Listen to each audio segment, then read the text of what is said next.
हाय हाय हाय धन और छठो एगो पर्व बा। हालांकि पूजा होला छठ माई के अर्घा दियाला सूर्य भगवान के। जान तनी का है घाट पर माता बहन लो छठी माई के पूजा करला अर्घवा देला सूर्य भगवान के। जान तनी का है दुगो राजा रहले दुनिया में देवव्रत अप्रिय व्रत। देवव्रत अप्रिय व्रत दुगो भाई रहले। तब प्रिय व्रत के बाल बच्चा रहे लेकिन देवव्रत के बाल बच्चा ना रहे। उनका रानी रली मालिनी। प्रत्येक दिन चिंता होखे कि हमने के राज वाले की राज देखी की और भगवान हमने के को बाल बच्चा ना देले। रोज अनुष्ठान रोज पूजा होके लेकिन बाल बच्चा भगवान ना देले। रोज पूजा होके तो कार्तिक भगवान के औरत के हो। कार्तिक भगवान के औरत के हो छठी माई। छठी माई इ बारहमा जी के 6वां अंश के बेटी है छठी माई जेकरा के खस्ती कह जाला। 6 के हमने के छठी कह दिले छठी माई लेकिन है उस संस्कृत में खस्ती माई। काहे कि खस्ती के पूजा होला और सतमी के अर्घा होला। अब छठी माई पतो बन के शिव जी के घरे गईली तो महादेव के घर में पूजा होता, पार्वती के पूजा होता, गणेश जी के पूजा होता, कार्तिक भगवान के पूजा होता, संतोषी माता बाड़ी उनकर पूजा होता। लेकिन छठ के कौन पूजा नहीं के हो। अब सोचली जे इनका घर में माइल बानी हमार कौन पूजा बा हमार तो कौन इज्जत नहीं के। ये पूरा घर में सबकर पूजा पाठ बा लेकिन हमार पूजा का बा। तो अपना पिता से वर्मा जी से कहली कि हमरा के काहे के बनौलो, हमरा के बेटी काहे के बनल जो उनका घर में गई हमार कोनो इज्जत नहीं के कहीं पूजा नहीं के। कहिए बेटी चिंता मत करो हर देवी का अलग अलग काम बा। तहार ड्यूटी देता नहीं कि जौवन औरत सौरी में रही सौरी में उतना देर के देख रेख तारा हाथ में रही यानी बालक के तू स्पेशल माता बनबू। कहिए बालक के माता बने तो सोचली के रह राजा देवव्रत के संतान नहीं खे उनका के एगो हम लड़का दे आ लड़का देख के दुनिया में हम अपना के पूजवाए कि हम लड़का देवे वाला देवी है। बजान जाए कि उनका अंश से उनका रानी के पेट में बच्चा पले लगल। अब जब मालिनी गर्भवती हो गई अपना पति से देवव्रत से कहली कि स्वामीनाथ भगवान हमरे पर कृपा कर दिल बनी बबुआ। तो कहली कि महाराज जी लड़का होई ना राज में डंका बाजी राज पाट के देखे वाला हुई है। महाराज बड़ी शौक बजे हमरा के केहू माई कही।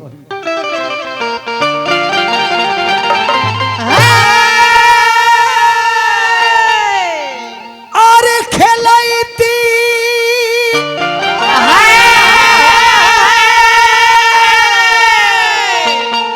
राजा जी हो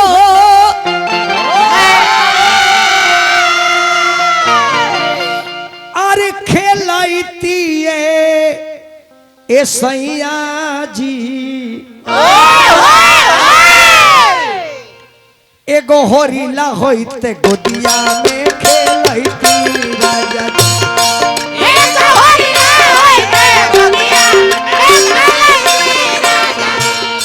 एगो होरीला होइते गोदिया में खेलैती राजा जी।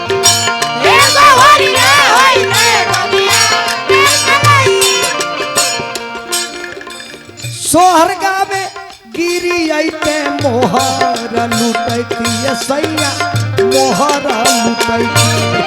सोहर गावे गिरी आइते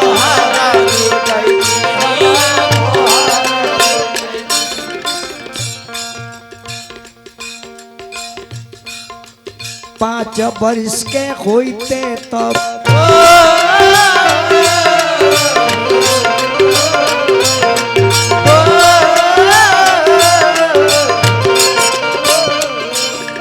5 बरिस के होते जहिया अरे पढ़े के भेजबैती अपन दिलवा के लाला सा पुरैती राजा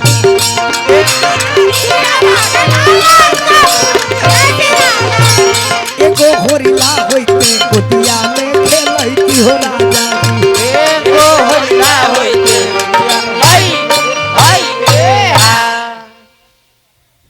अब रानी के पेट में लड़का बा छठी माई के कृपा से राजा बड़ी खुश बड़े की जाए तो भगवान तकले बड़े ना ते राजपाट के देखी हम निसंतानी हो जाती राजपाट के देखी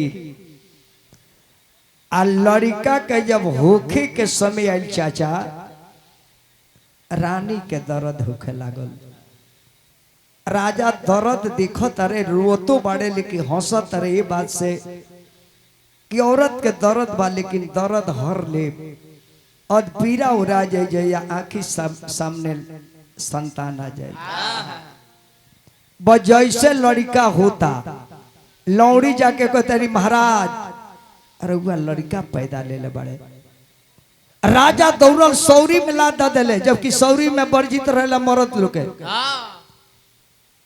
रानी मालिनी बेहोश बाड़ी लड़का के जन्म हो गई बा और राजा जी हुई चाहतर कि रानी बेहोश बाड़ी ते लेके सीना से लगाई लड़का सुगुगात नहीं खे मरी गई बा उ लड़का मरल हो गई बा महतारी ते बेहोश बाड़ी राजा देखले तो सोचले कि भगवान ना देते तो बढ़िया रलो लेकिन दी के कहे ले ले हा अगर औरत के कोख पवित्र हो गई तो कोख औरी बेकार हो गई अगर हमार मेहरारू जागी तो रखेगा बर्दाश्त हो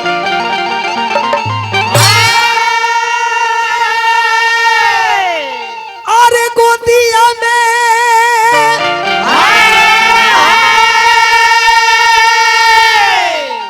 अरे लेके अरे होरिलावा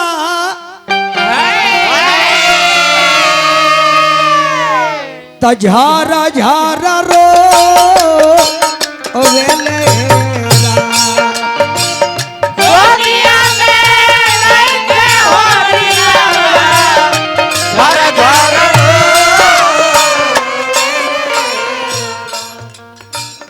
कैसे के रानी के बताई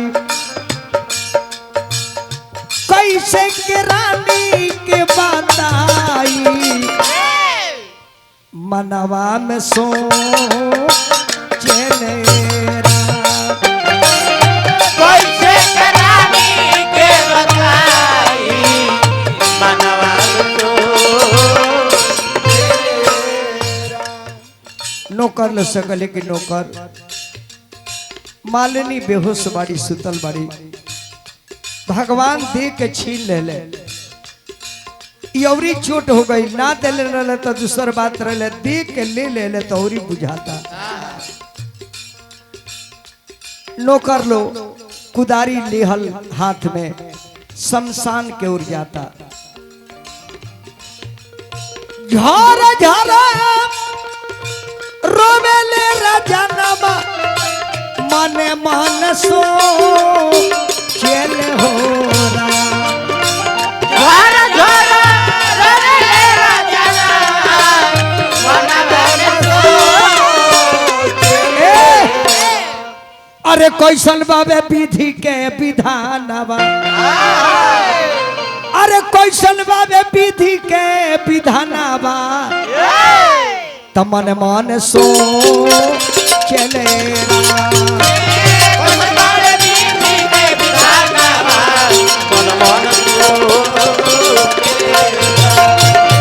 कैसन बाबे विधि के विधानवा तो मन मन सो चले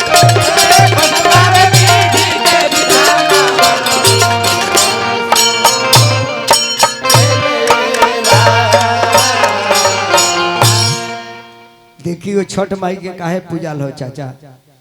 शमशान में राजा ले गईले,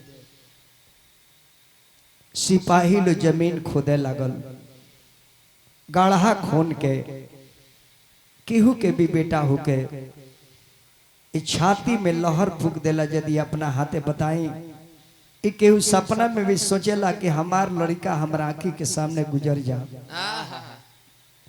गाढ़ा में जैसे राजा सुतावत रहे, माटी गिरावे के दिल नहीं करत, कली कि काई भगवान सोचले रहने खिलावे के। आज वो लड़का के ऊपर हम मिट्टी डालत, मिट्टी डालत हनी बबुआ रोवता रे। अरे राजा ए रामा बरसेला नैना।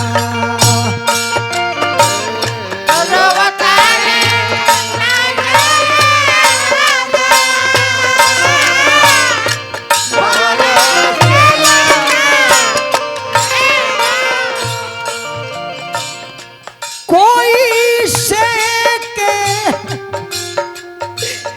मिट्टिया में दई बारे रखबारे लालाना।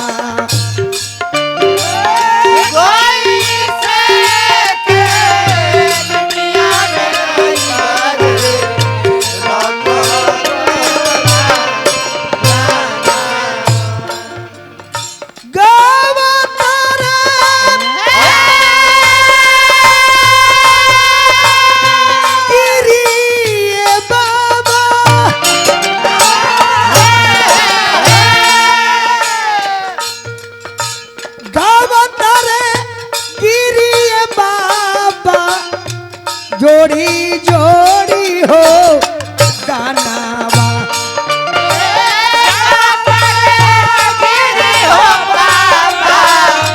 जोड़ी जोड़ी हो। अरे चेलावा बनवले रामा अगौता तू थानावा।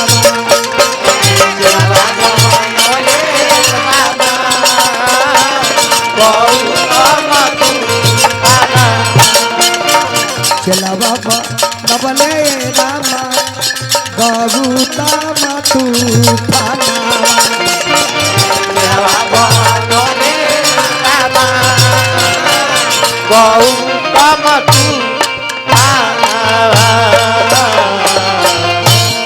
अब राजा कुदारी पर मुड़ी ध के बैठल बड़े शमशान घाट में, थर थर कांपता रहे। वो गढ़ा में माटी गिरावत नहीं के जे लड़का के देह पर ढेला गिर जाई, कितना लड़का के चोट लागी। चैनल हल्ला नहीं करे के बोला तो जी आवता माए कैसन बजे के वो अगर सांसों लेता था आ जाता। उपेंद्र भैया 1 मिनट रुक जाए, अगर वो लोग कहती तो चाय पी ली सका जन ठंडा जा पीली सन उहे जान जाए चाचा। राजा में माटी निखन गिरावत, कुदारी के बेट पर माथा पटक पटक कर हुआ रहे। तब ले विमान पर चढ़ के वो देवी शमशान में उतरली। कहले कि राजन काहे रुवता रहो। कहले कि लड़का भगवान देहले, हमार रानी अभी बेहोश बारी और लड़का हमार मरले हो गए। यही शुरुआतानी कहली देवी राथवा शमशान में उतर गई। कहली जे कहाँ बा लड़का। कहले कि देखो ना यह बा।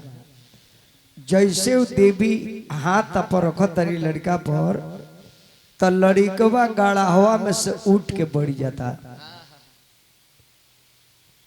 राजा चकित बड़े। कहली कि देवी तहार परिचय तू की हो, हम जाने के चाहता नहीं। देवी कहली का हमार नाम खष्टी हो। हम ब्रह्मा जी के छठवा अंश के पुत्री हैं और हमारी बालक लोग के रक्षा करे के ड्यूटी बाप जी दिले बड़े। कहले कि धन हो माता, कहले कि ना ऐसे ना राजन, ये लड़का के तरह के देव ना, ये लड़का लेके हम जाए। कहले कि देवी ये लड़का के लेके तू कहाँ जेबू? अत देखो सांझ के बेरा होता, सूरज डूबे जाता रहे और तू शमशान में रोता रहो और तारा संतान नहीं के होता तू रोत रहो। तारा के संतान हम दिले बानी, आई लड़का मुगल हम पैदा कैले बानी कि तू हमार मरम जानो, ये धरती पर के राजा बड़ो, तू चाहब तो पूरा राज में हमार प्रचार कर देबो जे खस्ती माई भी दुनिया में केहू बा। तो जा पूरा राज में ढिढोरा दिवाबो कि तेरा राज के प्रजा लो हमार पूजा करे। अब राजा बेचैनो गल की माता अवश्य हम राज में ढिढोरा पिटवा दे कि खस्ती माता बेटा दे रहल बाड़ी। अब प्रजा लो दौड़ल कि राजा के बेटा जिंदा को देली माई। अब जेकरा जौने जुड़ल ऊख मुरई हरदी गागल नींबू केरा नारियल जौने जेकरा मिलल लेके दौड़ल बा कि माता हमने के पूजा करब। सबे जब खड़ा हो गई पश्चिम में है, सूरज डूबा तारे, तले विमान उड़ गई शमशान में से। आ कहले कि देखा, कहली खस्ती माई के देखा है रथ बना, वो सूरज के रथ पर हम जा रहल बानी।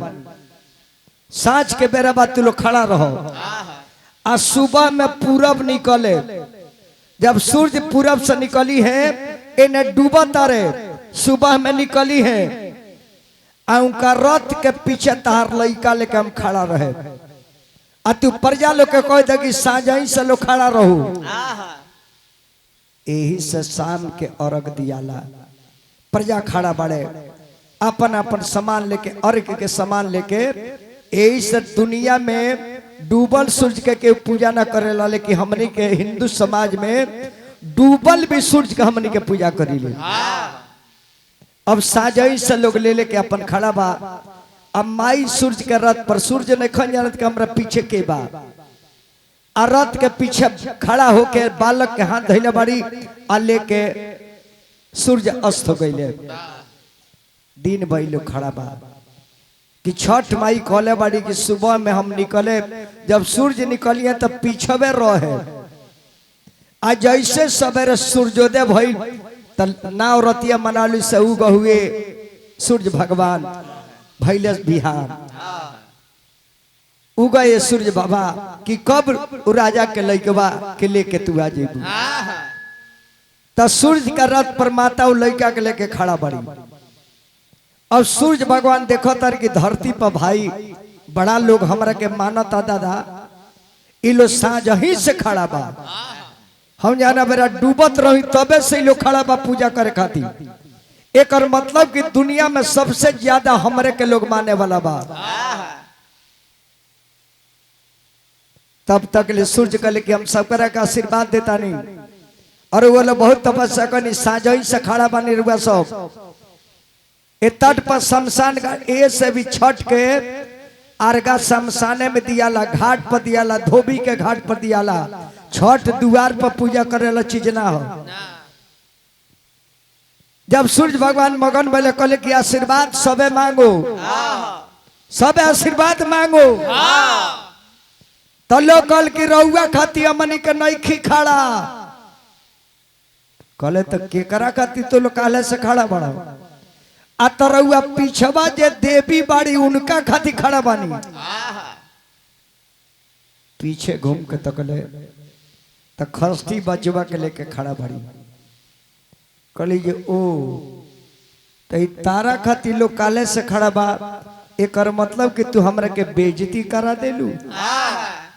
इ काहे लोग खड़ा बा? कहली कि सूर्य हमरा और बेटी है, ऐसे कि ब्रह्मा जी के बेटी है तारा और बेटी है। कहले कि चुप रहो, हम का जाने कि साँझे से तारा खातिर लोग इंतजार करता, हम जाने कि हमरा खातिर इंतजार करता। आ तू हमरा रथ पर बैठ के आगल बाड़ू, हमारी इज्जत नहीं के तहारी इज्जत बा। कहले कि देखी हई बच्चा ले ले बानी, ए बच्चा के बरा हम देवे के सकर ले बानी। कहले सूर्य भगवान के हमरा में इतना तेज बा कि तू जाना लड़का के जिया के लेके बरा आइल बाड़ू, हम अपना आग के तप से, अपना आग के धाह से, ओकरा तापमान से लड़का के भस्म कर दे। काली छठी माई के पिताजी ऐसा मत करो, दुनिया हमरा के का कही। हम वादा कैले बनी साझे से लोग खड़ा बालू, आ हमार दुनिया में कहीं पूजा ना होत रहे से लड़का दे के लड़का मुआ के लड़का जियोले बनी कि संसार हमरा के माने कि बेटा देवे वाला ये देवी बाड़ी। कहीं जम के माने हमार बेइज्जती हो गई दुनिया में, ए पृथ्वी पर हमार बेइज्जती करल बाड़ी हम जराए बे लड़का के। छठ माई कहली कि पिताजी ऐसा मत करो, जाई हम वचन देता नहीं, ये दुनिया के लोग बच्चा हम दे और वो पूजा हमार करो, लेकिन आरघा है के देहब हमरा के मत देहब। ऐसे पूजा होला छठ के आ औरक दियाला सूर्य भगवान के, सूर्य भगवान के कि सूर्य भगवान वो बच्चा के जिंदा रहे दी। छठी माई कहली कि हमरे पूजा होई दुनिया में, लेकिन आ राघवा रहुए ले ले, ए में रौरो भाग रही कि दुनिया के लोग रहुआ के इंतजार करी कब निकले ले, काहे कि सूर्य ना निकलिए तो लड़का मिलबो ना करी। इस संक्षेप में यूट्यूबर भाई लोग खातिर बता देनी है, वही के छठ माई नाव हो जौन मुअल लड़का के जिंदा कर देली घाट पर शमशान में। यही सामने के माई बहन साजी का अर्घ लेके खड़ा होली कि माई जाता रही, बेटे खातिर छठ माई करेली कि सूर्य भगवान डूबत रहे, इंतजार करब हमरा गोदी में बेटा हो जाई। उहे सवेरे सूर्य निकले ले, लोग सूर्य के इंतजार करला, अर्घा देला कि बाबा गोदिया में लइकवा दे दिए, माई तनी हमरा पर दया करी हो।